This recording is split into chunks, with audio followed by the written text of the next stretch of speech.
Yaka. Yaka. Yaka. Yaka. Ne vous conformez pas au siècle présent, mais soyez transformés par le renouvellement de votre intelligence. C'est le thème que je vais essayer de parler ce soir. Lorsque Moïse Mbié finit l'adoration,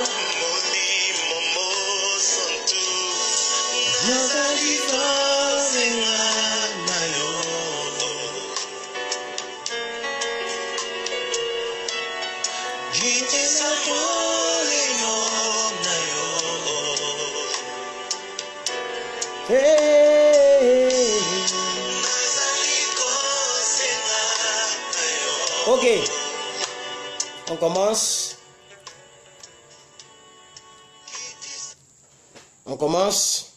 Je vais juste donner l'introduction. Voilà, aujourd'hui, normalement, c'est l'introduction sur ce message-là que je suis en train de donner. C'est juste l'introduction. Amen. Nous allons essayer d'expliquer un peu ce verset-là. Et au fur et à mesure, nous allons essayer de parler. Alors, peuple de Dieu, nous sommes dans Romains chapitre 12. Romains chapitre 12, à partir du verset 1 et au verset 2. Romains chapitre 12, verset 1 à 2. Romains chapitre 12, verset 1 à 2. Romains chapitre 12, verset 1 à 2. Voilà, nous étions tellement élancés.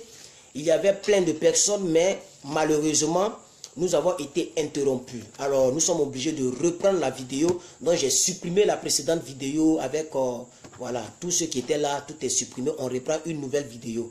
Alors, la Bible dit, je vous exhorte donc, frères, par les compassions de Dieu, à offrir vos corps comme un sacrifice vivant, un sacrifice saint, un sacrifice agréable à Dieu, ce qui fera de vous, ce qui sera de votre part un culte raisonnable. Mais le verset 2 m'intéresse. Ne vous conformez pas au siècle présent, mais soyez transformés par le renouvellement de notre intelligence. Pourquoi? Afin que vous discerniez quelle est la volonté de Dieu. 2 points. Ce qui est bon, ce qui est parfait, ce qui est agréable et ce qui est parfait. Père, mon âme te bénit, mon âme t'exalte pour cette deuxième, oh Seigneur, parole que nous donnons en cette soirée. Merci Seigneur parce que tu as permis que nous puissions revenir. Je prie que Saint-Esprit, les personnes qui étaient destinées à entendre cette parole, à comprendre cette parole, à épouser cette parole et à écouter cette parole, que les personnes là soient bénies au nom suprême de Jésus. Je prie que cette parole soit efficace dans nos vies, que cette parole soit productrice dans nos vies, qu'elle puisse produire ce dont elle parlera ce soir. Je prie que nos vies changent, que nous soyons transformés par le renouvellement de ce que tu nous révèles au travers Romain. Merci Seigneur. Oh Père, je ne sais pas parler, c'est toi qui parles Seigneur au travers moi. C'est pourquoi je t'en supplie. Inspire les paroles de ma bouche et les pensées de mon cœur. Viens parler au travers ton serviteur que je suis. Touche la vie de quelqu'un, touche le cœur de quelqu'un. Peu importe Seigneur l'heure à laquelle une personne sera en train de regarder. Peu importe Seigneur Dieu de gloire. En de rediffusion comme en direct, je prie que cette parole soit puissante, qu'elle soit ointe au nom de Jésus-Christ que j'ai prié. Quelqu'un dise 3 fois Amen. Alors peuple de Dieu, voilà comme un vrai vainqueur.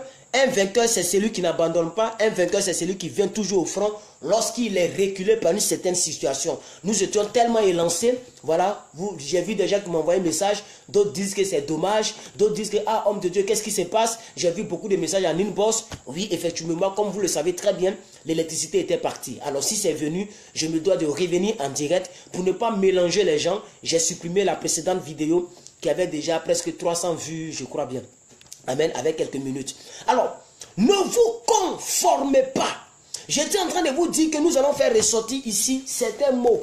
Oui, il y a des mots et je vous ai expliqué dans la vidéo précédente que si tu veux comprendre un texte, il faut d'abord commencer par le titre. Oui, si tu veux comprendre une leçon, il faut commencer par le thème général de la leçon. Il faut commencer par le titre de la leçon. C'est pourquoi vous allez voir que nos Bibles modernes, les Bibles modernes de maintenant, ce sont des Bibles où on explique un peu chaque livre. Par exemple, ici, j'ai une Bible de version Scofield. C'est une Bible qui est typiquement en cuir. Mais je ne l'ai pas achetée en cuir. Elle m'a été donnée par un prophète que je respecte, le prophète Élie. Voilà, que j'ai fait un grand big up ici, qui est un grand mentor pour moi. Et je l'ai habillée en cuir. Tellement que la parole de Dieu, je l'aime, et je l'aime, et je l'aime, et je l'aime. Et ma vie se trouve ici. Mon mariage se trouve ici. Mon billet d'avion se trouve ici. Mes maisons se trouvent ici. Je sais que la parole est efficace dans ma vie. Et la parole produit ce dont elle parle. Au nom de Jésus. Vous allez voir ici. Romains, parce que c'est une vidéo introductive. Je vais prêcher ce thème-là sur 5 jours. Je vais prêcher ce thème-là sur 5 jours. Est-ce que vous comprenez? Alors, aujourd'hui est le premier jour. L'auteur, c'est l'apôtre Paul. Vous connaissez l'apôtre Paul avec moi. L'apôtre Paul était un ex-rebelle, un ex-braqueur, un ex-voleur, un ex-persécuteur. Il ne braquait pas le monde. Il ne braquait pas, il ne persécutait pas un roi. Il ne persécutait pas un président. Il persécutait Jésus-Christ lui-même. L'apôtre Paul a été meurtrier.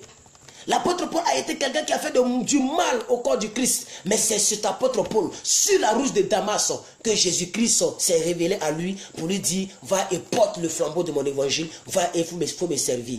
Alors le thème de ce titre, de ce livre-là, c'est l'évangile de Dieu, qui a été écrit 56 ans avant Jésus-Christ. Je ne vais pas vous détailler tout le reste, je vais partir rapidement au chapitre 12, pour que nous puissions expliquer ce que c'est que ce verset-là. On va essayer de comprendre ensemble ce verset et on va commencer à éparpiller ce verset-là dans nos vies. On va éparpiller ce verset dans nos relations. On va éparpiller ce verset-là. Parce que je vous ai dit que le chapitre 12 est décomposé comme suit. Le chapitre 12 du livre de Romains n'est pas long. C'est seulement 21 versets. Du verset 1 au verset 2, l'apôtre Paul nous parle de la consécration du chrétien. Le chrétien est une personne mise à part. Si quelqu'un vous demande quelle est la définition du christianisme, quelle est la définition d'un chrétien, un chrétien c'est une personne qui est à part. Un chrétien c'est une personne qui n'est pas mélangée. Un chrétien c'est une personne qui a une certaine vie. Une certaine, c'est que l'anglais dit de lifestyle. C'est-à-dire un certain style de vie. Un chrétien c'est une personne qui est consacrée. C'est pourquoi il dit dans cette consécration, et c'est cette consécration dont nous allons parler durant les 5 jours que je vais prêcher là-dessus. Il nous dit ici, je vous exhorte donc frères, par la compassion de Dieu, à offrir votre corps comme un sacrifice vivant, ce qui est saint, agréable à Dieu, ce qui fera de vous un culte raisonnable. Ça veut dire, le culte dans lequel nous allons, et nous nous comportons comme nous voulons, le culte dans lequel nous allons, et tout ce que nous faisons n'a rien à voir avec le sacrifice du chrétien. Ça n'a rien à voir avec ce que Jésus lui-même il a dit. Que celui qui veut me suivre, qu'il prenne sa croix et qu'il me suive. Nous ne vivons plus cette vie-là. Cette vie-là, ce puissant évangile, cette puissante évangile, ce puissant message de Jésus-Christ à ses enfants. Mais ce message a disparu. Combien de personnes portent leur croix? Combien de personnes portent leur croix pour la cause de Jésus-Christ? Jésus dit que celui qui veut me suivre, qu'il prenne sa croix, qu'il se charge de sa croix et qu'il me suive. Alléluia. Est-ce que vous comprenez un peu? Regardez le verset 2. Ne vous conformez pas au siècle présent. J'aimerais que vous puissiez retenir le mot conformer. Mais soyez transformés par le renouvellement de l'intelligence. J'aimerais que vous puissiez retenir le mot transformer. Un autre mot qui est un peu important pour moi, c'est le mot renouvellement. Un autre mot qui est un peu intelligent, qui est aussi intelligent pour moi, c'est le mot discerner. Voici les mots que nous allons parler. Alors, je vais vous parler d'abord du mot conformer et transformer. L'apôtre Paul dit, ne vous conformez pas. D'accord. Mais soyez transformés. Vous voyez, conformer là, c'est découpé par 2 mots. Il y a le mot qu'on appelle de cum, C-U-M, cum, qui veut dire aller au-delà. Amen. Cum. Non, pardon, excusez-moi. Le cum, ça veut dire faire comme quelqu'un. Hein, conformer. Hein, ça veut dire prendre la forme de quelque chose. Faire comme quelqu'un. C'est ça, conformer. Vous comprenez? Donc, conformer, c'est prendre la forme de quelqu'un. C'est ça, on dit tu te conformes. Or, l'apôtre dit, ne vous conformez pas. Donc, ça veut dire conformer, c'est prendre la forme de. Est-ce que vous me comprenez? Il dit, soyez transformés. Transformer est décomposé par 2 mots. Il y a un mot qu'on appelle trans Et il y a un mot qu'on appelle former. Le transe là, c'est aller au-delà. C'est pourquoi quand vous partez quelqu'un dans les églises, on dit elle est en transe. Ça veut dire elle n'est plus en elle-même. Là, soit c'est le démon qui se manifeste, soit c'est le Saint-Esprit qui se manifeste. Mais on dit elle est en transe. Ça veut dire elle est au-delà. Donc quand on parle de transformer, ça veut dire aller au-delà de ton ancienne nature. Aller au-delà de ton gros cœur d'hier. Aller au-delà de la vie que tu menais hier. C'est pourquoi la Paul dit ne soyez pas comme eux, mais allez au-delà. Eux. Allez au-delà. Maintenant, quand vous allez au-delà de tout ça, qu'est-ce que vous faites? Comment vous devez faire ça? C'est par le renouvellement de votre intelligence, par le renouvellement de votre manière de parler, par le renouvellement de votre manière de vous voir, par le renouvellement... Oh, alléluia. Et quand vous faites cela, ça va vous permettre de discerner quelle est la volonté de Dieu pour ta vie. Ça va te permettre de discerner quelle est la volonté de Dieu pour ta vie. Ce qui est bon, ce qui est agréable et ce qui est sain. Alors, je reviens maintenant dans mes notes et on va essayer de parler maintenant. Alléluia, gloire à Dieu. On va essayer de parler. J'ai envie de vous dire que ce message est une bénédiction pour vous qui êtes là. Ce message est une bénédiction pour vos amis qui vont le voir. Ce message est une bénédiction pour vos frères et sœurs qui vont l'écouter. Ce message est une grâce pour les personnes qui vont le suivre sur YouTube. Ce message est une bénédiction que Dieu met à ta portée. Parce que ce message est capable non seulement de changer ta vie chrétienne, mais ce message est capable de t'amener au ciel. Ce message est capable d'attirer l'homme que tu cherches là vers toi. Ce message est capable de changer le caractère que toi-même tu sais que c'est pas bon, mais tu continues de manifester ça. À la suite de ce message, nous serons un peu humbles pour comprendre que c'est de nous qu'il s'agit. Ne vous conformez pas au siècle présent. Aujourd'hui, l'église est diluée. L'église est tellement diluée. Elle est basée sur ce que j'appelle le m'as-tu pas vu. Beaucoup de personnes s'habillent. Ce n'est plus pour rendre gloire à Dieu. Les gens se sapent les dimanches. C'est pourquoi on les regarde. Je vous assure, sur 100 chrétiens, il y a au moins 95 chrétiens qui s'habillent pour que les hommes les apprécient. Quand la fille met sa robe, elle ne dit pas que je porte la robe à la gloire de Dieu. Elle dit je porte la robe au dirigeant de l'église qui me plaît beaucoup. Elle dit je porte la robe pour que le pasteur regarde mes fesses. L'église est diluée. L'église est diluée. De la manière que le monde se comporte et le monde s'habille à cause de son entourage. Le monde peut acheter une montre de 5 millions, ne serait-ce que pour qu'on dise waouh, mais il est bien, il a l'argent. C'est comme ça que l'église est aujourd'hui. Alors si l'apôtre Paul est en train d'intervenir sur le christianisme de maintenant en disant de ne pas nous conformer, c'est parce qu'il a constaté quelque chose. Il a constaté qu'à Rome, les gens se conformaient. Il a constaté qu'à Rome, si on prenait deux chrétiens, on prenait deux personnes, un chrétien et un païen, on ne peut plus faire la distinction. Même dans la manière de parler, on ne peut pas faire la distinction. La manière même d'écrire, on ne peut pas faire la distinction. Quand je vois des chrétiens qui écrivent et qui abrègent, il y a un problème. Il y a un problème. Des chrétiens qui ont des petits codes, XL et puis U, salut. Des chrétiens qui ont des choses bizarres, LOL. Des chrétiens qui ne peuvent même pas former les mots. Même avec les smartphones de maintenant, là, quand tu commences à écrire le mot, on te propose le mot. Mais c'est trop compliqué pour eux. Les gens qui se conforment aux païens, qui emploient les morderies, tous ceux qui parlent avec moi en inbox là. Vous avez vu morderie? Je ne peux pas rire et puis mourir. La mort n'est pas une bonne chose. Si la mort était une bonne chose, mais Jésus serait resté dans le tombeau. Si la mort était une bonne chose, il n'aurait pas ressuscité Lazare. Pourquoi on doit mettre la mort dans la chose qui fait du bien? Parce que quand on rit, on fait du bien. Pourquoi tu ne peux pas écrire rire seulement et tu dois mettre mort de rire? Parce que tu as copié ça chez le païen. Et aujourd'hui, quand je vois les sœurs qui m'écrivent, les gens qui mettent XLU, des gens qui mettent SLT, je ne comprends pas. Et puis je leur réponds, mais ce que tu as écrit là, c'est quoi? Et puis elle me met LOL, homme de Dieu. Et puis regardez comment ils écrivent homme de Dieu, OMG, man of God. Je ne comprends pas. Ne vous conformez pas. Ne vous conformez pas, frère. On ne peut plus faire le vrai chrétien, une vraie chrétienne, une maman qui est née de nouveau, un homme qui est né de nouveau, une soeur qui est née de nouveau. À partir de ces tests sur WhatsApp, sur Messenger, sur Imo, tu sais que cette personne a changé. Même par ton écriture, tu dois changer ça. Avec le téléphone qui propose les mots, mais les gens effacent ce que le téléphone nous propose là et ils vont mettre ce qu'eux-mêmes ils ont copié ailleurs. Je ne vais pas perdre le temps avec cette histoire de téléphone, mais je voudrais dire que l'église est diluée. Après les cultes, les gens ne retiennent rien. Tout ce que les gens ont retenu, c'est que la louange était très bonne. Tout ce que les gens ont retenu, c'est que le pianiste, il a dégamé un peu. Regarde le pianiste là, aujourd'hui là, il a dégamé un peu. Tout ce que les gens ont retenu, ils n'ont pas retenu la prédication du pasteur. Ils ne font pas comme les chrétiens de Béret. La Bible dit, les chrétiens de Béret vérifiaient les Écritures. Combien de chrétiens le font aujourd'hui? Parce que les chrétiens se conforment. Alléluia. Beaucoup de chrétiens ne savent plus rien du christianisme. Et c'est pourquoi, lorsqu'il y a des petits problèmes, lorsqu'il y a des petits problèmes, des petites épreuves, les chrétiens abandonnent. Parce qu'on ne leur a pas prêché la vérité. Jésus-Christ, il a tout dit dans les évangiles. Jésus a tout dit, mais nos prédicateurs de maintenant, mais ils prêchent avec stratégie. Ils prêchent avec stratégie. Ils font semblant de vous prêcher comme si vous n'avez pas de problème. Ils font semblant de vous donner des messages qui vous font oublier un temps soit peu vos problèmes. Mais quand vous êtes seul sur vos lits d'hôpitaux, vous savez que vous n'êtes pas converti. Vous savez que vous n'êtes pas une vraie chrétienne. Tu sais que tu continues de masturber. Tu as acclamé le pasteur hier. Tu l'as acclamé dimanche. Mais quand tu viens seul, tu sais que tu es encore dans la conformité. Tu te conformes encore. Oh, alléluia, gloire à Dieu. Il n'y a plus de distinction entre le chrétien et le païen. Il n'y a plus de différence.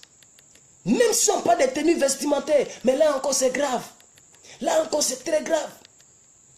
Une soeur qui m'appelle. Homme de Dieu, je vais te voir. Homme de Dieu, je vais te voir. Homme de Dieu, je vais te voir. J'ai dit d'accord. Croisons-nous à la Cyporès. Comme c'est un lieu public, on va se croiser là et puis tu vas me voir. Mais quand je l'ai vu de loin, mais j'étais, je ne sais pas quel mot vous pouvez me donner dans cette vidéo. J'étais découragé, j'étais triste, j'étais abattu, ne serait-ce qu'à la voyant traverser. Je ne crois pas que c'est la fille là qui traverse, qui vient vers moi. Et je me dis, mais attends, elle s'est trompée de personne ou quoi? Elle ne savait pas qu'elle avait un rendez-vous avec plus que vainqueur. Et là, quand je l'ai saluée, j'ai fait 2 pas en arrière. Parce que le fait même d'être arrêté avec elle, si l'un de mes ennemis me reconnaît qu'il prend photo, ils vont dire, regardez votre plus que vainqueur, là, regardez avec la fille qui cause. Mini n'est pas mini. Décolleté n'est pas décolleté. Petit fil comme ça. Tout est dehors. Chérie, regarde mon dos. Heureusement que ce n'est pas moi qui suis son chéri.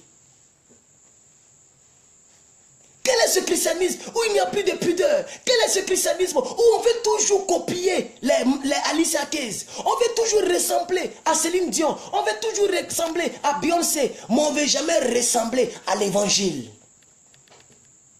Ne vous conformez pas au siècle présent. Quand la Bible dit le siècle présent, mais il parle de 2018.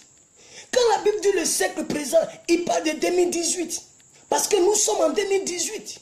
Même si c'est un peu malheureux que nous soyons de ce 21e siècle où les gens n'ont pas peur de la vie, où les gens n'ont pas peur de la Bible, ils attrapent la Bible, mais ils continuent de persévérer dans ce qu'ils font dans le cachette. Alléluia. Alléluia. Ne vous conformez pas. Vous savez, je suis en train de parler de l'église. Il y a beaucoup de personnes qui vont à l'église à cause de l'adoration. Ils vont à l'église à cause des accords que le pianiste plaque. Ils vont à l'église parce que le pasteur, le prophète, quand il prêche là, tes intestins là dansent comme ça, zouk. Tes intestins dansent zouk. Tu es parti pour regarder l'éloquence du prophète. Attends, tu vas à l'église pour regarder l'éloquence du prophète. Voici comment beaucoup de personnes se confondent. Et sans s'en rendre compte, ce sont des vieux chrétiens. Comme la Bible dit, le vieux prophète. Des vieux chrétiens de 20 ans, de 40 ans de vie chrétienne.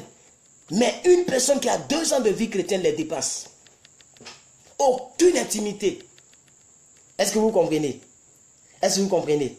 Oh, alléluia. Il y a beaucoup de personnes, même les offrandes. Maintenant, là, le côté sacré de l'offrande a disparu dans les églises.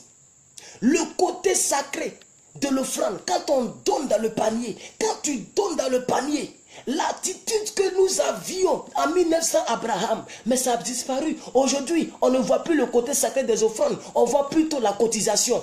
On voit plutôt la participation. Si je n'ai pas donné, ils vont dire que je n'ai pas donné. On voit plutôt la contribution. Les gens, ils ne mettent plus la foi en donnant à Dieu. Parce qu'en donnant à Dieu, ils ne regardent pas Dieu, mais ils regardent le pasteur.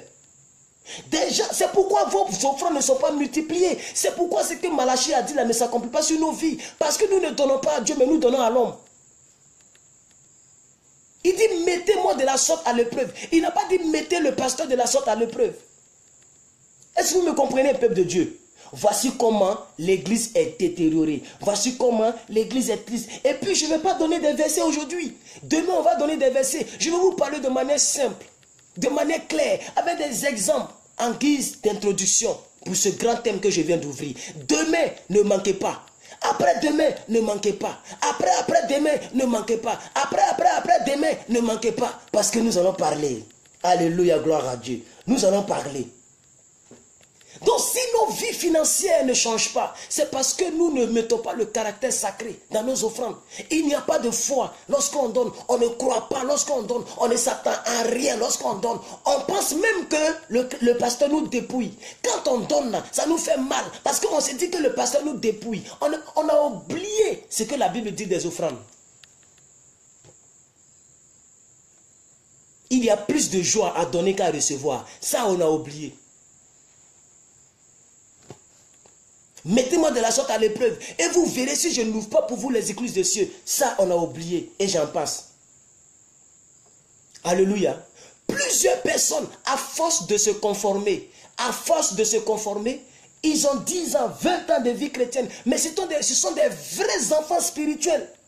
Et vous allez voir ces gens de personnes, quand ils viennent te voir en inbox, homme de Dieu, je sais que tu es un petit, hein? Homme de Dieu, je sais que tu es jeune. Moi, ça fait depuis 1987, moi je vais à l'église. Et puis tu sais, moi là, dans mon enfant là, j'adorais Dieu. Mais est-ce qu'on est là pour écouter ton enfant? C'est la preuve que tu es un enfant chrétien, un bébé spirituel. Parce que c'est le monde qui aimerait qu'on parle toujours de lui. C'est le monde qui aimerait que son image soit affichée sur les journaux. Alors ils sont capables de faire n'importe quoi pour qu'on affiche leur image sur les journaux. Ils sont capables de faire n'importe quoi. C'est pourquoi aujourd'hui, nous n'évoluons pas dans l'église. Parce que nous voulons toujours être vus des hommes. Nous voulons toujours, c'est-à-dire nous voulons toujours être supérieurs. Jésus a dit que celui qui veut être grand, qu'il apprenne à s'abaisser. Et qu'il serve autrui. Je sais que ce message ne va pas plaire à d'autres personnes. Mais il y a des personnes sur ma page qui connaissent le genre de message que je prêche. Et ces personnes sont abonnées sur ma page. C'est vrai que les abonnés, ça ralentit un peu. Par semaine, on peut avoir 50 abonnés, souvent 30 abonnés, souvent aussi 100 abonnés, ça dépend. Mais je préfère avoir 100 abonnés par mois, 100 abonnés par semaine, 2 abonnés par jour. Une personne qui clique j'aime sur ma page, sachant dans quoi elle s'engage en cliquant j'aime sur ma page, que de blaguer les gens, d'être là à faire des thèmes de païens, des chrétiens qui font des choses, des pasteurs qui prêchent des choses sur les réseaux sociaux, qui n'ont rien à voir avec le salut, qui n'ont rien à voir avec la vie spirituelle. Je refuse de compromettre le message que Dieu m'a donné. Je refuse de me conformer. Je refuse de plaire aux gens en me servant de mon smartphone que j'ai acheté avec mon argent. En me servant de la connexion que nous souffrons pour mettre en place. Pour faire plaisir, pour caresser quelqu'un dans le sens du poil.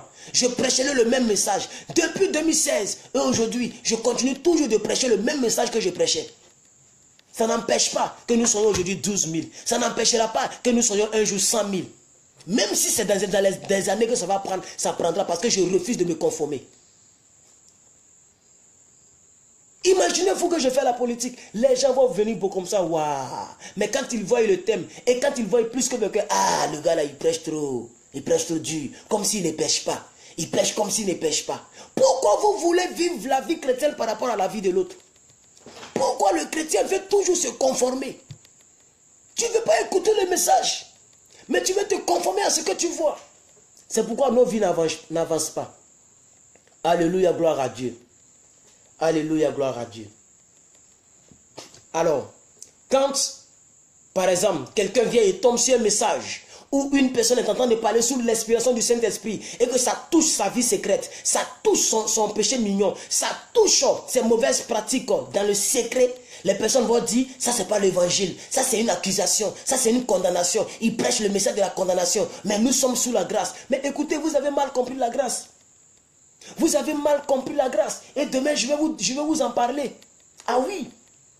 Ah oui, hein? Parce que c'est là qu'il y a les polémiques. Beaucoup de personnes font l'amalgame sur ce sujet-là. La grâce, on est sur la grâce, on est sur la grâce. Mais la grâce ne te pousse pas au péché, au contraire.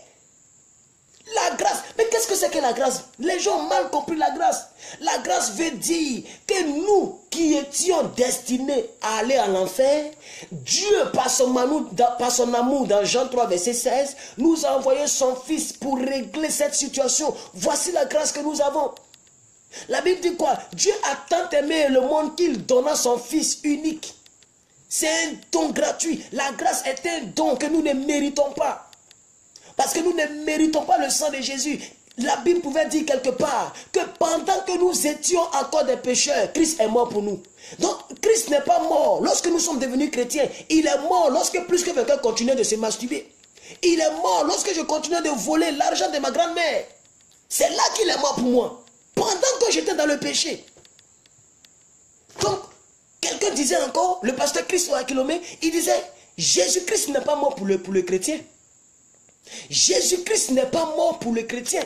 Le chrétien est le résultat de la mort de Christ. Nous sommes le résultat de sa mort. C'est ça la grâce. Il faut comprendre la grâce. Maintenant, il n'y a pas plus grand malheur que lorsqu'on se moque de la grâce. La Bible dit Dieu a donné son Fils unique. Et tu te moques de ce don qu'il t'a fait. En tuant son propre Fils. Jusqu'à Jésus a dit, Père, pourquoi m'as-tu abandonné? Vous pensez que c'était du jeu? Les épines qui transperçaient sa chair, où on paissait son côté, où on le clouait vivant. Ils ne l'ont pas tué avant de le clouer. Ils l'ont cloué et il est mort sur le poteau. Imaginez-vous qu'on vous attache, on vous pointe quelque part et on vous laisse. Le poids, votre poids vous amène vers le bas, vers le bas. Même s'ils ont attaché, mais les pointes déchiraient. Vous pouvez assumer cela? Vous qui pensez que la grâce c'est un jeu, vous pouvez assumer cela? Cette souffrance que le monsieur a accomplie. Et puis il n'y a pas plus grande souffrance que lorsque tu n'as rien fait et qu'on te fait souffrir. Il y a des souffrances, quand tu souffres, tu sais que c'est toi qui as causé. Et au moins ça te console un peu. Mais des souffrances où tu sais que tu n'as rien fait. Est-ce qu'ils t'ont jamais accusé à tort? Voyez un peu comment ça fait mal. Lorsqu'on t'accuse à tort, tu sais que ce n'est pas toi qui as pris la chose, mais on confirme que c'est toi. Et on te fait payer le prix lourdement. Mais c'est ça que Jésus a souffert. Pour toi. Et maintenant, toi, tu prends ça et tu continues de te masturber, tu continues de voler, tu continues de mentir et tu dis que nous sommes sous la grâce. Tu n'as pas compris la grâce. Je vais te donner des versets. Et je pense que j'ai déjà prêché ça ici, qui vont te donner un peu mal de tête concernant la grâce. Vous allez voir ce que l'apôtre Paul dit concernant la grâce. Comment il définit la grâce. Donc la grâce veut dire que nous qui étions destinés, nous qui étions condamnés, destinés à être condamnés et à être jetés dans l'enfer, aujourd'hui il a existé une issue au travers de laquelle nous sommes rachetés et nos dossiers ont été vierges. Et ce rachat-là, c'est ça qu'est la grâce. Alléluia. Alors, je vais revenir un peu au thème. Comme c'est l'introduction, je vais revenir un peu au thème. Je regarde le temps. Ça fait 30 minutes que je suis là. Je vais revenir un peu au thème avec vous. Donc, je vous ai dit que conformer, c'est faire comme. Ou si vous voulez, c'est aussi être d'accord avec quelque chose. Si vous voulez, c'est aussi se soumettre à quelque chose. Si vous voulez, c'est faire comme autrefois. C'est-à-dire ce que tu faisais, tu continues de le faire. Tu te conformes à ta vie passée. Or, il y a un verset qui dit, je ne donne pas les versets aujourd'hui, mais il y a un verset qui dit, si quelqu'un est en Christ, cette personne est une ancienne personne. Cette personne est la même. Non, cette personne est une nouvelle. Vous voyez? Ici, l'apôtre dit, renouvelle ta pensée. Ici, on dit une nouvelle créature, une nouvelle création. Ça veut dire que tu es quitté d'un point A à un point X. Tu es quitté d'une position à une autre position. Alors, c'est malheureux pour Dieu et pour ses anges et pour Jésus-Christ et pour le Saint-Esprit lorsqu'il te trouve sur la position initiale. Ça bloque les miracles parce que la grâce devait te propulser au point B. Mais tu es toujours au point A. C'est ça le danger qui est derrière cette grâce. C'est ça la mauvaise compréhension que les gens n'ont pas compris de la grâce. Est-ce que vous comprenez, peuple de Dieu? Alléluia, gloire à Dieu. Aujourd'hui, les gens n'ont pas compris la bonne nouvelle. Les gens n'ont pas compris la bonne nouvelle. La bonne nouvelle, ce n'est pas France 24. La bonne nouvelle, ce n'est pas CNN. La bonne nouvelle, ce n'est pas ce que vous regardez un peu partout. La bonne nouvelle, c'est lorsque tu peux changer de vie. La bonne nouvelle, c'est qu'un métrier peut donner sa vie à Dieu et peut servir Dieu. Exemple, l'apôtre Paul, l'auteur de ce thème que nous traitons. La bonne nouvelle, c'est que le pauvre peut devenir riche. La bonne nouvelle, c'est que l'aveugle peut voir. Tout ça, ça veut dire, c'est le fait de ne pas être conformé. Quelqu'un qui est aveugle et quelqu'un qui voit demain, la personne n'est plus la même personne. Jésus, tout son parcours a été un parcours où il devait nous amener à ne plus nous conformer à nos situations, à ne plus nous conformer à nos problèmes. Alors quand il trouve un homme qui est malade depuis 38 ans, il dit lève-toi et marche. Quand il rentre dans la synagogue et qu'il tombe sur une femme qui est courbée, dans la loi de Moïse, on nous a dit qu'on ne doit pas guérir quelqu'un le jour de sabbat. Il vient, il trouve la femme, il dit madame, allez viens, faut te redresser. Quand il voit une personne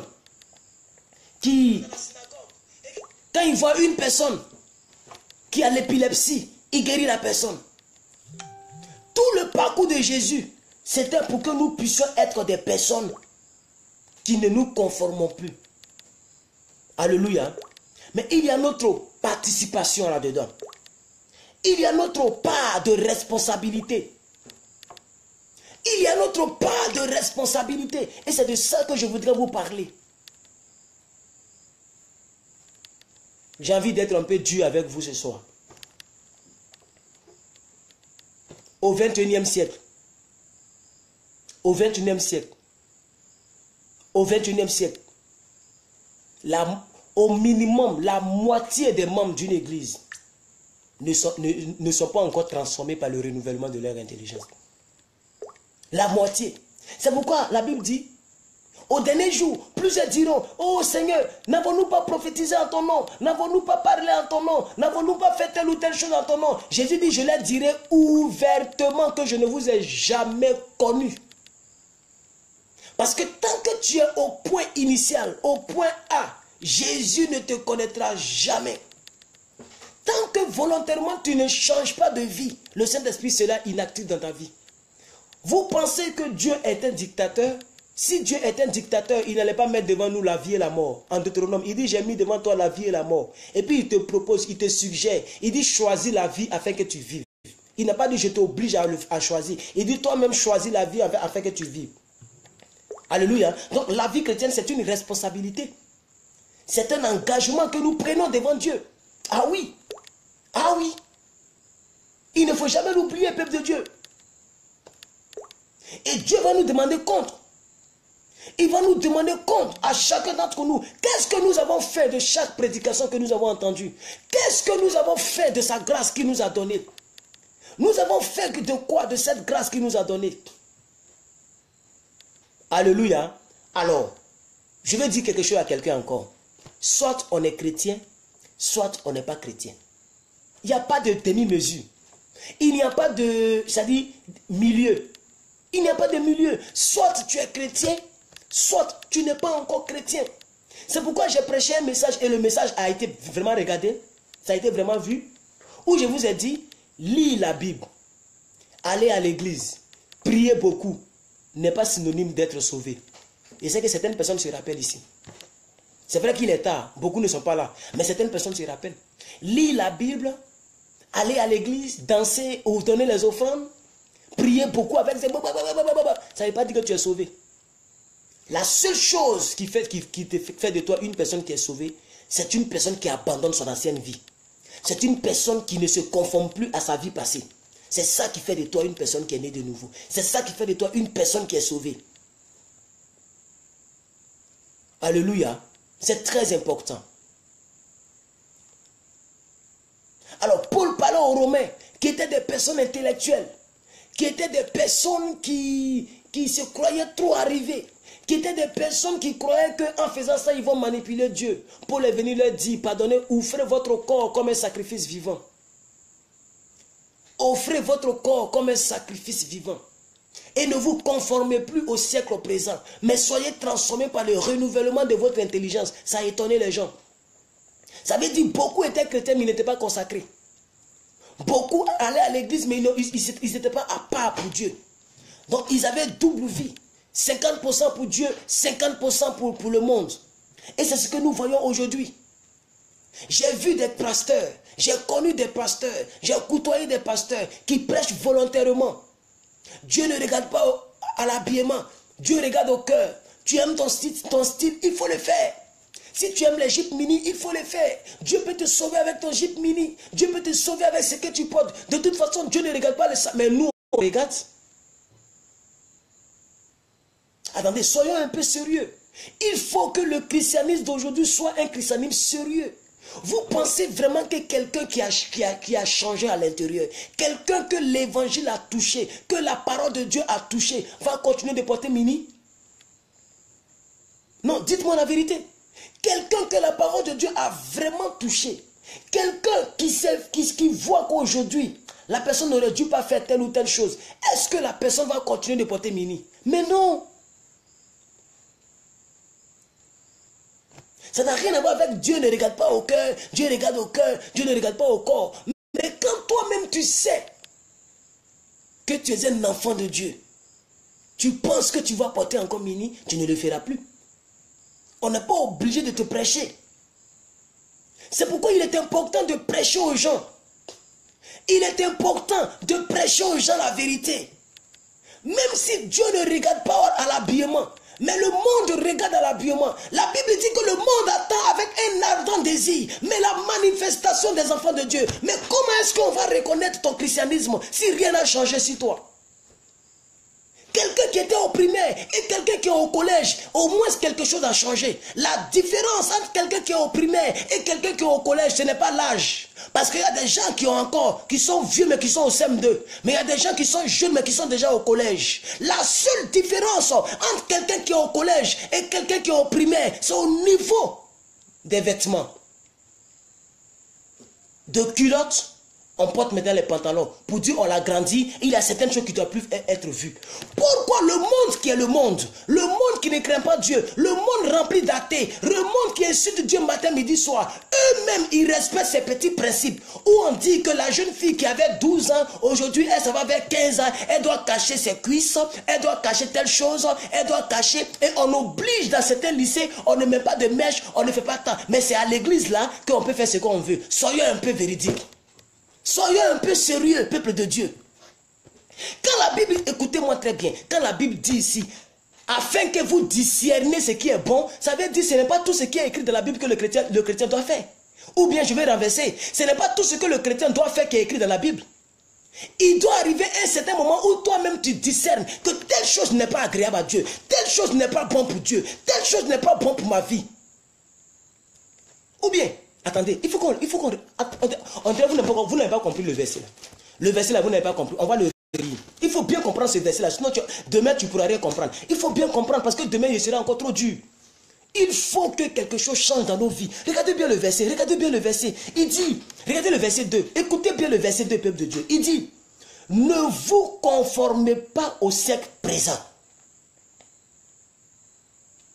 Première chose, mais soyez transformés par le renouvellement de votre intelligence. Pourquoi on doit être transformé? Pourquoi on ne doit pas se conformer? Afin que vous discerniez quelle est la volonté de Dieu. Ça veut dire qu'il y a certaines volontés qui ne sont pas écrites ici. Oh, je ne sais pas si vous comprenez. Ça veut dire il y a certaines vérités là, certaines volontés de Dieu qui ne sont pas écrites noir sur blanc. C'est à toi de discerner.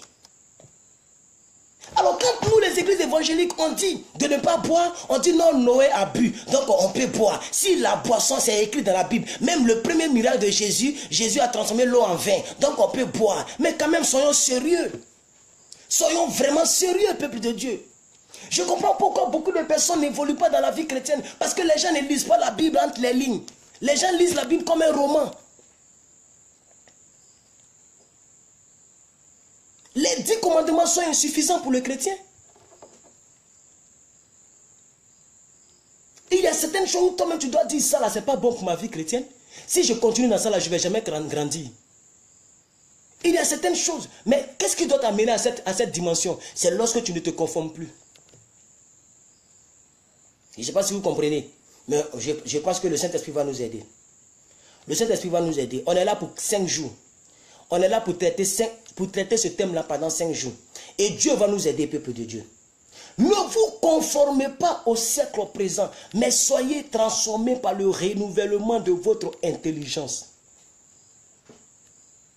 Ça veut dire ne faites pas comme eux. Le renouvellement de l'intelligence donne le discernement aux chrétiens. Le renouvellement de l'intelligence produit en toi un niveau élevé de discernement. Où tu regardes telle chose, tu dis ça, c'est pas de Dieu. Ou quelqu'un commence à prêcher, tu dis ça, il n'est pas de Dieu, malgré son éloquence. Malgré la manière dont il parle avec éloquence, malgré le piano qui passe en bas, malgré, tu dis ça, c'est pas de Dieu. Il est en train de manipuler le peuple de Dieu. Alléluia, gloire à Dieu. Alors, beaucoup de personnes n'ont pas compris cela.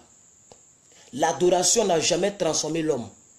L'église aujourd'hui est presque synonyme de jouer guitare. L'église est confondue aux notes musicaux. Aux notes musicales. L'église est confondue à la batterie. L'église est mélangée au chantre. L'église devient remplie lorsque l'église a un bon groupe musical. Lorsqu'il y a des bons instruments sophistiqués.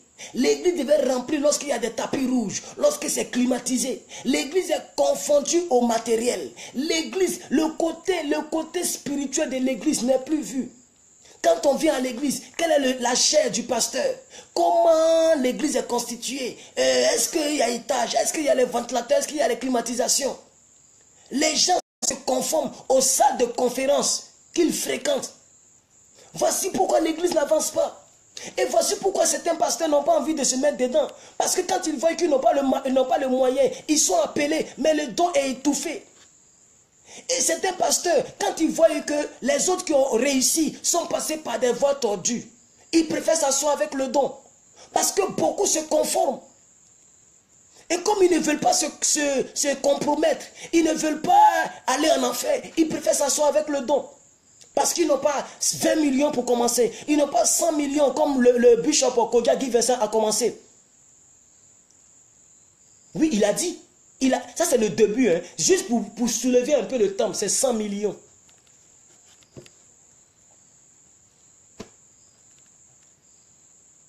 Est-ce que vous me comprenez, peuple de Dieu? Nous voyons des sœurs qui chantent et puis les larmes coulent. Les larmes coulent, les larmes coulent, les larmes, oh c'est magnifique, oh alléluia, ça pleure dans l'église comme funérailles. Mais quand ils arrivent à la maison, ils sont toujours du Snapchat. Ils sont toujours en train de regarder les images presque nues. Elles sont toujours en train de se filmer dans la douche. En train de chanter un morceau qu'elle ne comprend même pas. Elle remue sa bouche au même titre que le morceau. C'est pourquoi je n'aime pas ce réseau social là. C'est un réseau social que je n'aime pas du tout. J'aime pas trop les Snapchat, les trucs. J'aime pas tout ça. Parce que ça t'oblige à être conformé. Si tu ne fais pas ça, tu ne peux même pas avoir 100 abonnés. Instagram, si tu ne fais pas même pas des choses bizarres, tu ne peux même pas avoir 10 abonnés. Donc il faut que tu te conformes pour que les gens viennent aussi regarder ton profil. Alléluia, gloire à Dieu. Pourquoi l'apôtre Paul dit encore cela? Qu'est-ce que nous voulons comprendre encore? La plupart des personnes servent Dieu avec zèle, mais pour plaire à l'homme. Pour plaire à l'homme. Beaucoup servent le Seigneur avec zèle. Aujourd'hui, là, les gens cherchent les waouh. Les waouh. Les waouh. Les waouh. C'est pourquoi il y a une soeur avec qui je suis ami. Elle a mis une publication. Il y a trop de waouh dans la cité. L'église n'est pas conformée au waouh. Il y a trop de waouh. Ah, waouh, waouh, waouh, waouh.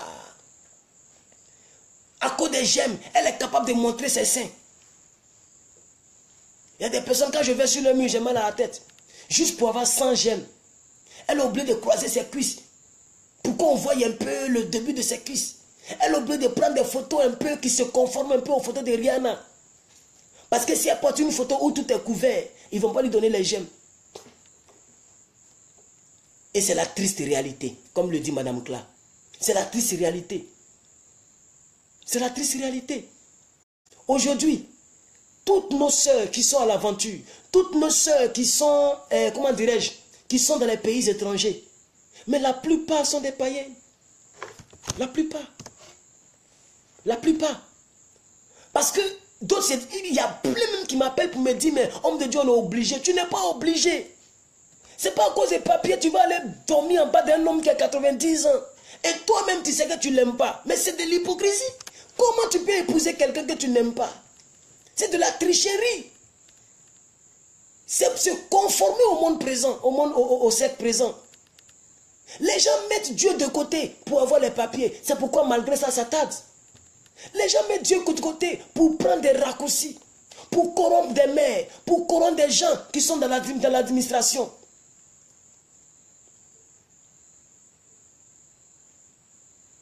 Non, homme de Dieu, il fait chaud ici, il fait froid ici. C'est pourquoi on porte des collants.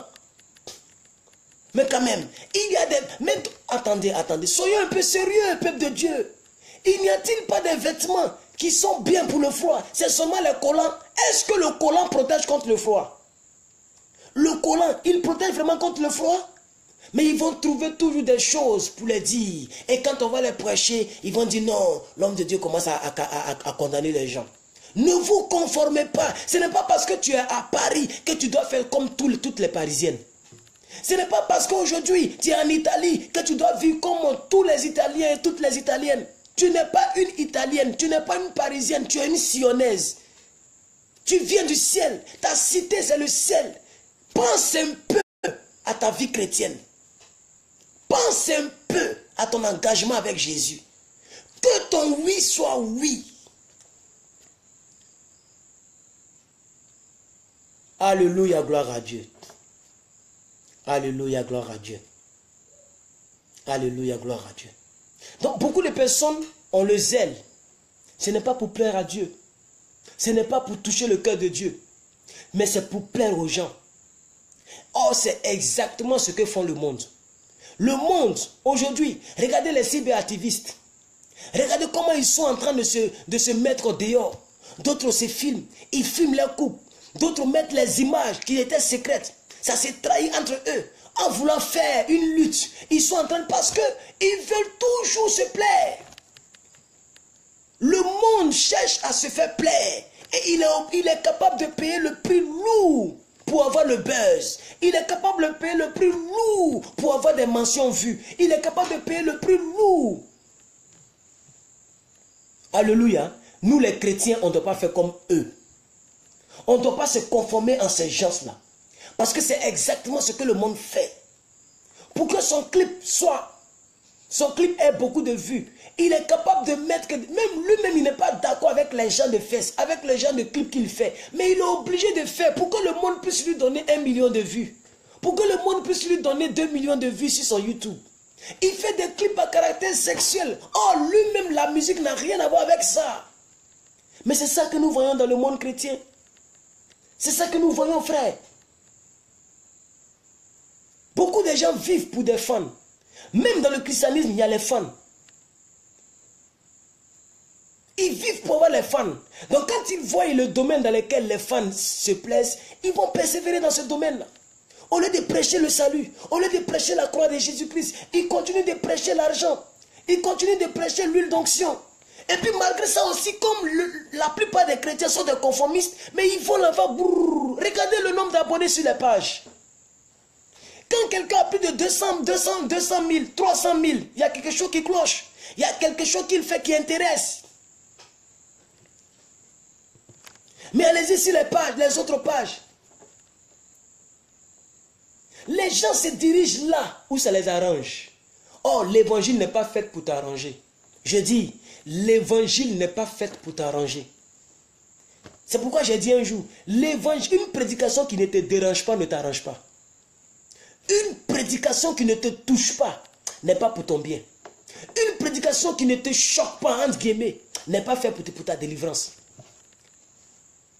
Une prédication doit te faire rappeler quelque chose que tu faisais par erreur. Une vraie prédication doit t'amener sur des rails. Parce que nous sommes dans un combat. L'apôtre Paul dit, j'ai combattu le bon combat de la foi. La vie chrétienne, c'est un combat perpétuel. Chaque jour, Dieu doit te parler. Chaque jour, Dieu doit te parler. Mais aujourd'hui, Des gens pour avoir des fans, pour se faire aimer, ils vont exposer tout, photos, femmes, pour avoir du buzz. Alors Paul nous dit, ne faites pas comme eux, ne vous conformez pas au siècle présent. Ne vivons pas comme eux. Apprenons à vivre cachés. Si ce n'est pas les lives, personne ne pourrait voir une fois dans ma maison. C'est parce que je suis obligé de rester chez moi pour faire mes lives que peut-être que vous voyez mon plafond, vous voyez un peu à quoi ressemble un peu, même si c'est une petite partie que vous voyez, mais au moins vous voyez. Combien de fois vous avez vu une photo où je suis en train de manger? Vous avez déjà vu une photo où je suis en train de manger? Une photo où je suis en train de jouer ballon? Une photo où je suis en culotte? Vous avez déjà vu sur les réseaux sociaux? Malgré toutes ces années, jamais. Le chrétien est un mystère. Ou si vous voulez, le chrétien devrait être un mystère. Mais aujourd'hui, tellement qu'on a copié le monde, quand on s'appelle entre nous, on a peur. Parce que ça s'enregistre entre eux. Les gens font les captures d'écran pour cacher. Le jour qu'il y a parlement entre nous, on va divulguer.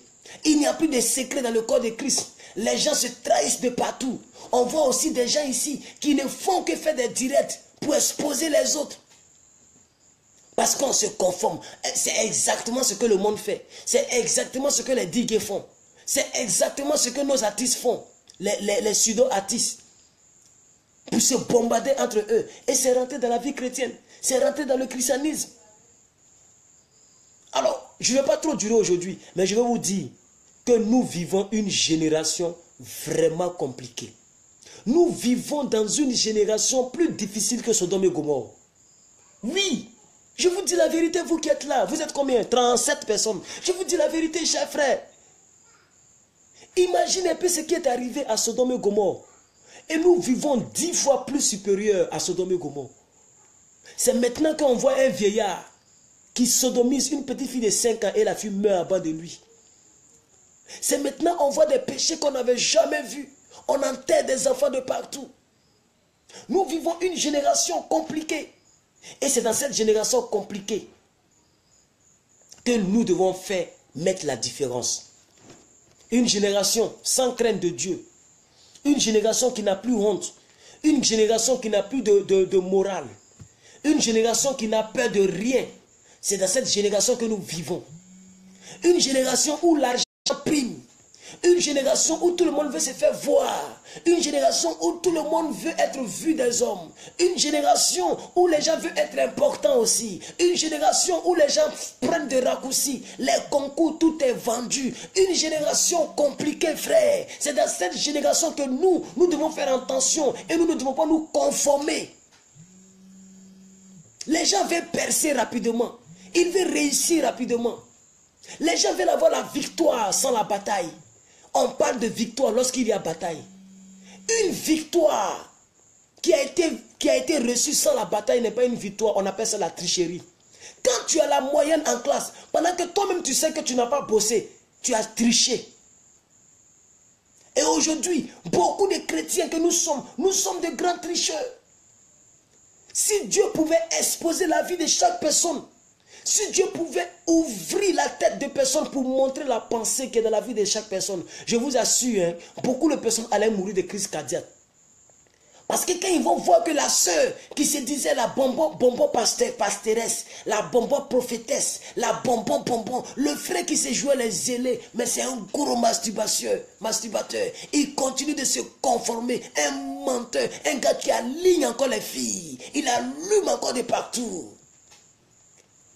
Mais quand dimanche il attend de prêcher, il attend de diriger, les gens l'envient. Mais c'est un vrai gigolo, un brouteur hors pair. Alléluia, gloire à Dieu. Nous vivons une génération compliquée. Aujourd'hui, le chrétien veut rejeter la parole de Dieu pour s'adonner à des raccourcis. Aujourd'hui, le chrétien veut rejeter la parole de Dieu pour être comme le monde. Oui. Parce qu'ils se disent, si je ne suis pas comme le monde, les filles ne vont pas m'accepter si je les drague. Il faut que je m'habille comme le monde. Il faut que je me coiffe comme le monde. Il faut que je sois comme les jeunes du monde s'habillent. Alors ils vont porter des pantalons déchirés. Ils vont porter des choses bizarres. Ils vont se conformer au siècle présent. Voilà le danger dans lequel nous sommes. La fille dit, si je ne suis pas à la mode, les frères ne vont pas me regarder. Je suis obligé de porter des tenues qui vont plaquer un peu mes fesses. Alors ils vont aller dire à leur couturier, diminue encore mon bassin là. Diminue encore la taille de mon bassin là. Pourquoi ça flotte comme ça? Il faut prendre ma mesure. Tu n'as pas bien mesuré mon ventre là ou bien. Il faut qu'on sache que j'ai un ventre en plat. Il faut qu'on sache que j'ai encore les postérieurs. Elles vont se conformer parce qu'elles se disent que si je ne fais pas ça, ils vont me marginaliser. Ils vont me mettre à l'écart. Ils vont draguer les autres, ils vont me laisser. Je risque d'être là. Aucune confiance en Dieu. Les gens vivent la vie chrétienne par rapport à la vue et non par rapport à la croyance. C'est dans ça que nous sommes. Et c'est la génération, c'est l'époque dans laquelle nous sommes qui nous oblige. Du moins ce qui oblige certaines personnes à vivre une telle vie. Une vie de conformité. Une vie où on veut ressembler à l'autre. Une vie où on veut faire comme les autres. C'est pourquoi l'apôtre Paul dit, ne vous conformez pas au siècle présent, mais soyez transformés par le renouvellement de votre intelligence. Bien-aimés, tout le monde veut avoir des jets privés, tout le monde veut avoir des voitures. Regardez nos pasteurs aujourd'hui. Regardez nos pasteurs d'aujourd'hui. La prospérité est prêchée plus que toute autre chose au monde. Même le grand pasteur Benny Hinn, il a reconnu son tort. Il a même dit que lui-même, il a exagéré dans certains points. Dans certains de ses enseignements, concernant l'argent, concernant la prospérité. Combien de personnes prêchent aujourd'hui le sexe? Combien de personnes prêchent aujourd'hui l'impureté? Combien de personnes prêchent ce genre de thème-là? Regardez aujourd'hui, dans tous les directs qui ont été donnés, combien de personnes ont prêché l'évangile de la croix? Combien de personnes? Combien de personnes? Combien de personnes?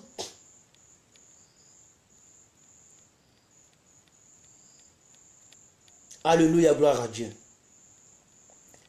Alléluia, gloire à Dieu. Je vais voir le temps. Si j'ai encore le temps, je vais continuer. Si j'ai encore le temps, je vais continuer. Ne vous conformez pas au siècle présent, mais soyez transformés par le renouvellement de votre intelligence. Ne vous conformez pas au siècle présent, mais soyez transformés par le renouvellement de votre intelligence. Nous avons besoin d'être de véritables chrétiens. Nous avons besoin de changer de vie, frère. Nous avons besoin de mettre Dieu devant toutes choses. Jésus-Christ nous a enseigné quoi? Il dit cherchez premièrement. Mais pourquoi nous faisons le contraire? Les gens vont au culte des soirs lorsqu'ils n'ont rien à faire. Même quand on met la lessive avec le culte du dimanche, le jour que les vêtements sont sales, les vêtements sont sales, ils préfèrent abandonner le culte et laver les vêtements. Les gens mettent Dieu derrière. Aujourd'hui là, mais le monde dit le nom de Dieu lorsqu'il y a un danger. Oh my God, oh my God, oh my goodness, oh my God. Quelle affaire de oh my God? Tu as fait quoi pour God aujourd'hui? Tu as lavé ton enfant. Tu leur as donné l'aide de déjeuner. Tu les as habillés. Tu t'es occupé de toi-même. Tu as balayé ta maison. Tu as lavé tes assiettes. Mais qu'est-ce que tu as fait pour Dieu de la journée? Mais quand il y a une petite situation, oh my God, quand il y a un malheur, oh my God. Et c'est comme ça que les chrétiens de maintenant vivent. Ils se rappellent de Dieu lorsqu'il maintenant il y a des problèmes. Quand ils sont dans le bien, quand ils sont dans l'abondance, ils oublient Dieu. Quand ils sont guéris, ils oublient Dieu. Quand ils sont exaucés, ils oublient Dieu. Et c'est ce qui s'est passé avec Jésus et puis les 10 lépreux. La Bible dit qu'il y avait 10 lépreux. Parmi les 10 lépreux là, eux tous, ils étaient guéris, mais c'est un seul qui s'est retourné. C'est un seul qui s'est retourné. Et Jésus a posé la question aux lépreux. Il dit, mais vous n'êtes pas tous guéris ou quoi? Où sont les autres? Et il leur a dit, les autres sont partis, mais moi je suis revenu pour te dire merci. Aujourd'hui là, il n'y a plus de reconnaissance. Il y a une dame, une jeune fille, une jeune blanche qui s'appelle Charlotte. Je vais vous faire écouter ce qu'elle a dit. Je vais vous faire écouter rapidement, c'est 2 minutes. Écoutez ce qu'elle a dit et après ça je vais tirer ma conclusion. Tu te demandes pourquoi. Tu vois des gens s'accrocher à Dieu et toi tu n'y arrives pas. Tu ne comprends pas pourquoi. Pourquoi il y en a qui avancent, qui s'accrochent, qui aiment Dieu, mais qui aiment Dieu tellement. Tu le vois que c'est dans leur cœur.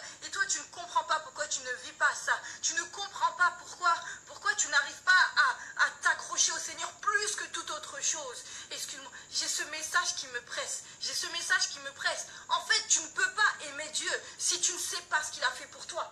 Si tu ne sais pas, si tu ne prends pas conscience de ce qu'il a fait pour toi, souviens-toi d'où il t'a tiré. Souviens-toi qu'est-ce que tu étais, la personne que tu étais, la personne qui l'a changé.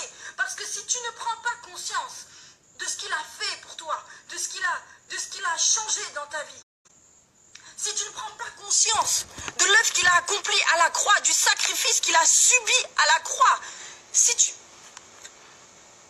tu ne prends pas conscience, tu ne peux pas l'aimer, tu ne peux pas porter cet amour puissamment en toi pour qu'il te porte. Tu ne peux pas. Tu as besoin d'avoir la reconnaissance. C'est la reconnaissance qui amène un amour profond, en fait. C'est la reconnaissance qui amène un amour qui ne s'effrite pas, un amour qui pousse au sacrifice. Parce que quand tu sais qu'une personne s'est sacrifiée pour toi, tu ne peux qu'être rempli de reconnaissance. Tu ne peux qu'être rempli de force pour lui prouver que toi aussi tu veux faire cet échange. Tu t'es sacrifié pour ma vie. Tu as tout accompli pour moi, juste pour moi. Je ne peux que te rendre ce que tu m'as donné. Je ne peux que te rendre. Et là, tu t'attacheras au Seigneur plus que toute autre chose. Si ton cœur n'est pas rempli de reconnaissance, tu ne peux pas bouillonner d'amour pour lui. Si chaque jour tu te lèves comme si de rien n'était, si chaque jour tu te lèves comme si c'était un jour de plus, alors tu n'as pas de reconnaissance. Alors tu n'as pas cette force et cet amour pour le Seigneur qui te pousse à vivre selon ce qu'il te demande, qui te pousse à vivre selon ce que tu es appelé à vivre. Est-ce que vous avez compris? Qui te pousse à vivre selon ce qu'il te demande. Ça, c'est une blanche qui parle. Hein?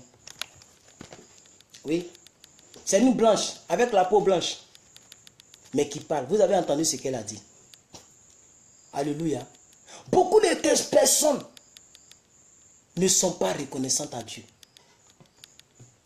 Regardez dans le monde, quand tu rends service à quelqu'un une fois, deux fois, trois fois, quatre fois, cinq fois, six fois, sept fois, 8 fois, 9 fois, 10 fois, 100 fois, et qu'un seul jour tu as dit aujourd'hui là, je ne peux pas te rendre ce service-là, il te prend pour cible. Il va te traiter de tous les noms. Le monde n'est pas reconnaissant, mais c'est ce que nous les chrétiens nous faisons. Nous ne sommes plus reconnaissants à Dieu. On oublie ce qu'il a fait pour nous. C'est pourquoi aujourd'hui là nous sommes refroidis. C'est pourquoi aujourd'hui beaucoup de personnes abandonnent la main de Dieu. Comme si Dieu ne t'avait jamais béni. Comme si Dieu ne t'avait jamais béni. Comme si Dieu ne t'avait jamais béni. Voilà comment nous nous conformons au siècle présent. Parce que de nos jours les gens ne sont pas reconnaissants. De nos jours les gens sont très ingrats. Tu lui as rendu service, tu l'as aidé. Mais le jour que tu dis aujourd'hui, je n'en ai pas. Mais il va te salir, il va te détruire. Mais c'est ce que nous faisons avec Dieu. Regardez un peu ceux qui lisent la Bible avec moi sur YouTube. Ceux qui lisent la Bible avec moi sur YouTube. Mais le peuple murmurait dans le désert. Ils ont oublié tout ce que Dieu a fait pour eux en Égypte. Ils ont oublié la manne qui est tombée du ciel lorsqu'ils étaient dans le désert. Ils ont oublié l'eau qui est sortie du rocher lorsqu'ils étaient dans le désert. Ils ont oublié la nuée qui les orientait, qui les dirigeait lorsqu'ils étaient dans le désert. Ils ont oublié tous les miracles que Dieu a fait dans leur vie. Mais parce qu'ils sont en train de traverser un petit moment de difficulté, ils ont même fait un veau gras. Ils ont fabriqué leur propre Dieu. Vous imaginez? Mais c'est ce que nous faisons aujourd'hui. Beaucoup de personnes fabriquent leur propre Dieu. Beaucoup de personnes fabriquent leur veau gras. Aujourd'hui là, c'est un titre d'introduction que j'ai prêché ce message. Je n'ai pas noté plus de notes. Quand vous voyez que je baisse ma tête, je suis en train de partager un peu ma vidéo là. Sinon, je n'ai pas pris de notes. Demain, acte 2. Dans l'acte 2, on va commencer à aller maintenant pas à pas. Et on va commencer à parler exactement. On va commencer à donner des versets bibliques et on va commencer à enseigner. Nous avons besoin, peuple de Dieu, d'être renouvelé. Nous avons besoin, peuple de Dieu, d'être transformé. Nous avons besoin, peuple de Dieu, d'être un véritable ou des véritables chrétiens. Jusqu'à quand tu vas continuer à vivre une vie chrétienne en dents de scie. La jeune dame Clotilde, elle dit, pourquoi tu ne peux pas aimer Dieu profondément? Pourquoi le chrétien n'arrive pas à aimer Dieu profondément? Parce que lorsqu'il y a une petite situation, on abandonne la main de Dieu. Ah oui, on abandonne la main de Dieu. Comme si Dieu n'avait jamais fait quelque chose pour toi. Mais la jeune dame a dit, souviens-toi au moins de la personne que tu étais hier. Souviens-toi au moins du prix qu'il a payé. Quand tu te souviens du prix qu'il a payé, au moins tu peux ranger ta vie et tu peux l'aimer profondément. Aujourd'hui, il n'y a plus d'amour sérieux. Dans le monde comme dans l'église. Le monde est rentré dans l'église. Quelqu'un l'a dit. Hein? Il dit, j'ai cherché l'église partout dans le monde. J'ai trouvé l'église. Je suis rentré dans l'église, mais j'ai retrouvé le monde dans l'église.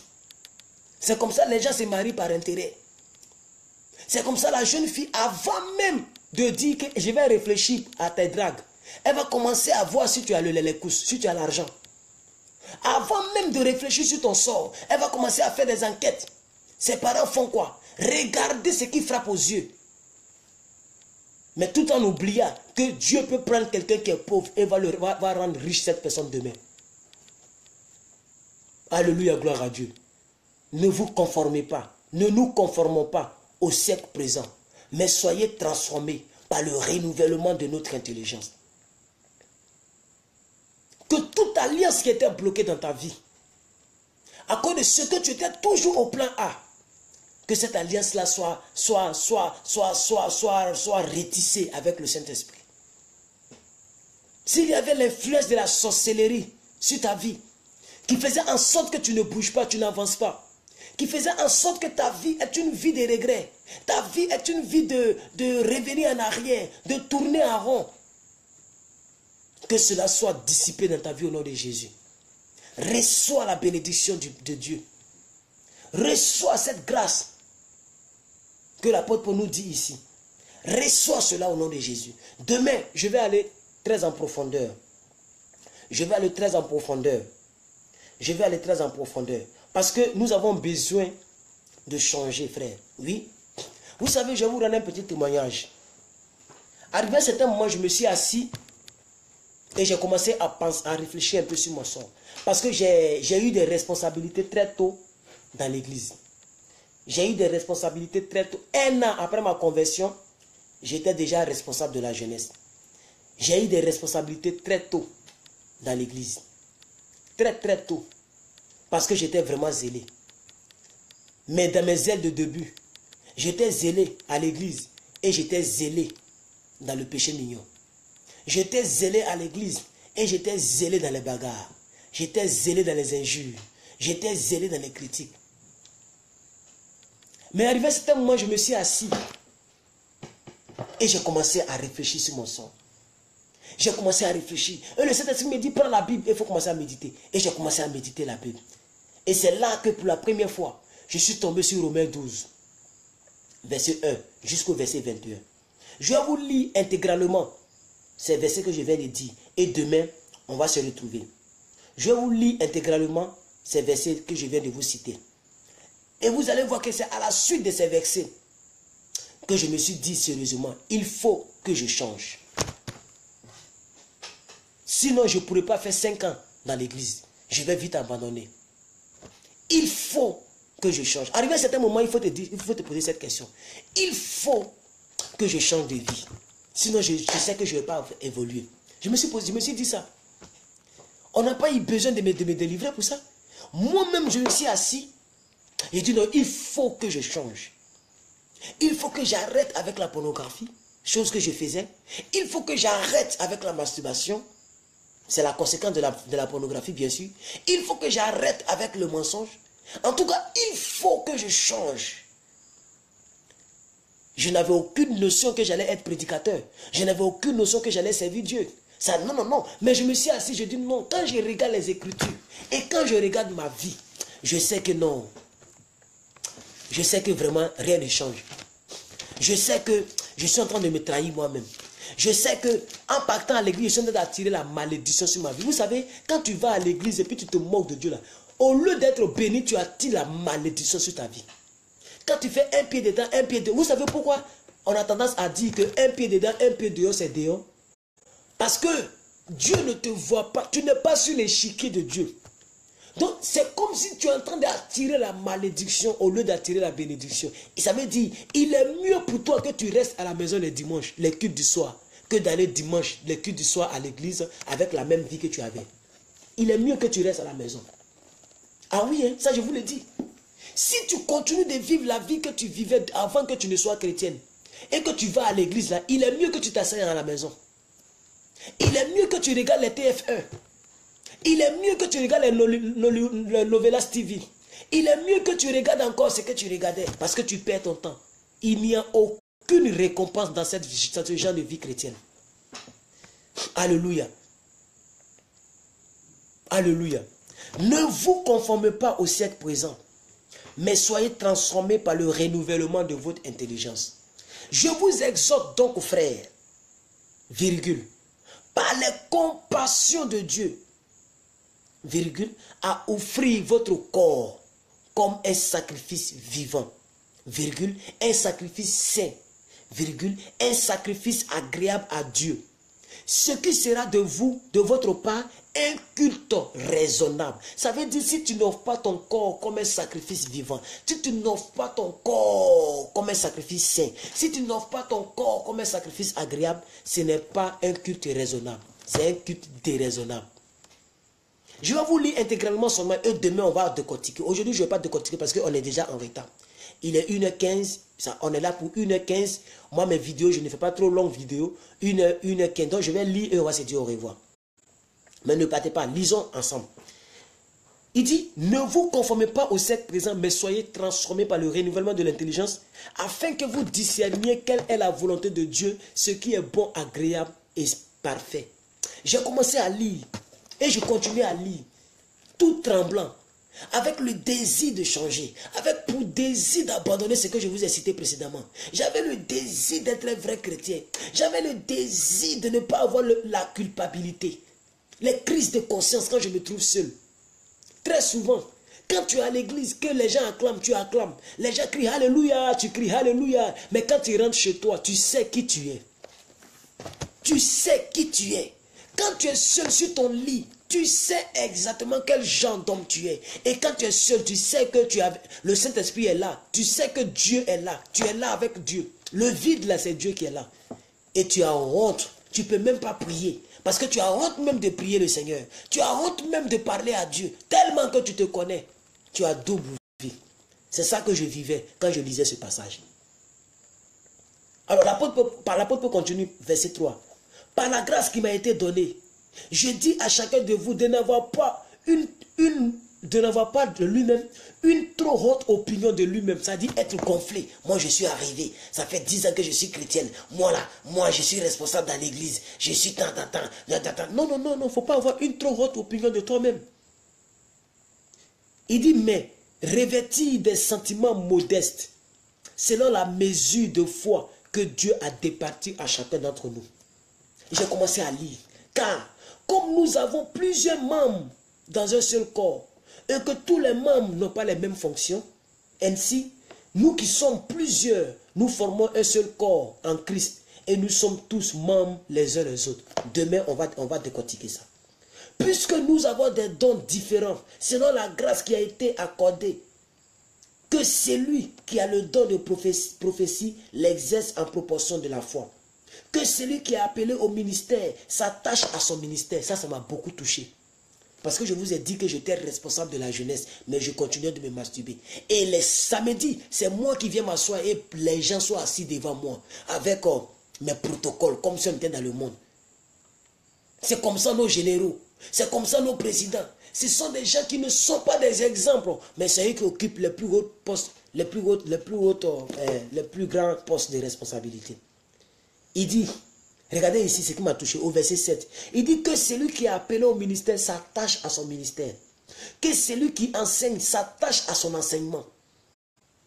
Et celui qui exhorte s'attache à son exhortation. Que celui qui donne le fasse avec libéralité. Que celui qui préside le fasse avec zèle. Que celui qui pratique la miséricorde le fasse avec joie. Que l'amour soit sans hypocrisie dans vos vies. Ayez le mal à l'horreur. Attachez-vous fortement au bien. Par amour fraternel, soyez pleins d'affection les uns pour les autres. par honneur, usez de persévérance réciproque. Ayez du zèle et non de la paresse. Soyez fervents d'esprit, servez le Seigneur. Réjouissez-vous en présence, en espérance. Soyez patients dans l'affliction, persévérez dans la prière. Pourvoyez aux besoins des saints, exercez l'hospitalité. Bénissez ceux qui vous persécutent, bénissez et ne maudissez jamais. Réjouissez-vous avec ceux qui se réjouissent, pleurez avec ceux qui pleurent. Ayez les mêmes sentiments les uns avec les autres. N'aspirez pas à ce qui est élevé, mais laissez-vous attirer par ce qui est humble. Ne soyez point sages à vos propres yeux. Ne rendez à personne le mal pour le mal. Recherchez ce qui est bien devant tous les hommes. S'il est même possible, il dit, même si cela est possible dans ta vie, s'il est possible, autant que cela dépend de vous, soyez en paix avec tous les hommes. Ne vous vengez point vous-même, bien-aimés, mais laissez agir la colère de Dieu, car il est écrit, à moi la vengeance, à moi la rétribution, dit le Seigneur. Mais si ton ennemi a faim, donne-lui à manger. S'il a soif, donne-lui à boire. Car en agissant ainsi, tu amasseras des charbons ardents sur sa tête. Ne te laisse pas vaincre par le mal, mais surmonte le mal par le bien. Point final. Voici ce que j'ai lu dans la Bible, dans Romains. Voici tous les chapitres 12 que j'ai lu. C'est ça la vie chrétienne. Voici la vie chrétienne qui est exposée. Et demain, on va en parler. Avec d'autres versets extérieurs. Je vous donne rendez-vous demain pour que nous puissions parler de ce thème que j'ai essayé d'introduire aujourd'hui. Ne vous conformez pas au siècle présent, mais soyez transformés par le renouvellement de votre intelligence. Que Dieu vous bénisse, que la grâce du Seigneur soit avec vous, que Dieu bénisse chaque personne ayant partagé cette vidéo, que Dieu bénisse chaque personne ayant invité une personne, que Dieu bénisse chaque personne ayant regardé cette vidéo et que sa grâce vous accompagne en cette nuit au nom puissant de Jésus-Christ. Je prophétise que le succès répondra parce que la Bible dit, celui qui s'engage, celui qui tourne les regards vers le Seigneur n'est point couvert de honte. À tes résolutions répondra le succès. À tes résolutions répondra le succès. Quand tu seras résolu de changer ta vie d'orgueil, de changer ta vie de masturbation, de changer ta vie de mensonge, de changer ta vie de critique et de te pencher vers la volonté de Dieu, je prie que le succès suive cela. Quand tu auras décidé de vivre la chasteté au lieu de la prostitution, que la grâce accompagne cette action. Que la prospérité s'attache à toi. La Bible dit, je souhaite que tu sois prospère comme prospère l'état de ton âme. Toute programmation satanique soit sans effet au nom de Jésus. Que la misère s'éloigne de toi au nom de Jésus. Que l'homme fort qui te tenait captif de la vie chrétienne que tu vis, que cet homme fort là, sa tête soit coupée, comme la tête de Goliath a été coupée. Que ta destinée soit façonnée. Que ta destinée soit construite, que ta destinée soit relevée par la résolution que ce thème-là produira dans ta vie. Que toute cette vie qui était stagnante, cette vie qui tournait en rond, que cette vie-là trouve une issue d'évolution au nom de Jésus-Christ. Que tes adversités te propulsent à ta gloire au nom de Jésus-Christ. Que la promotion frappe à ta porte au nom de Jésus-Christ. Soyez bénis abondamment. Soyez bénis abondamment. Soyez bénis abondamment. Il est très tard. Oui, il est tard. Il est 22 heures passées. Il est 22 heures passées. Que Dieu bénisse toutes les personnes qui vont regarder en rediffusion. Et que Dieu bénisse toutes les personnes qui vont regarder sur YouTube. Je vous donne rendez-vous demain. Pour ceux qui lisent la Bible avec moi entièrement en un an sur YouTube. Demain, on est là pour lire notre 75e jour de la lecture.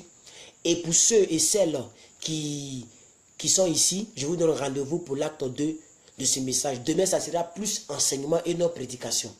Aujourd'hui, c'est plus prédication. Je n'ai pas donné beaucoup de versets. Demain, on va enseigner posément. Ça sera plus enseignement. Alléluia. Alors, ne manquez pas pour demain. Que Dieu vous bénisse abondamment. Bonne nuit chez vous. Maman Prunelle de Dieu, soyez bénie. Maman Chris Manine, soyez bénie. Madame Aguiara, soyez bénie. Que Dieu vous bénisse.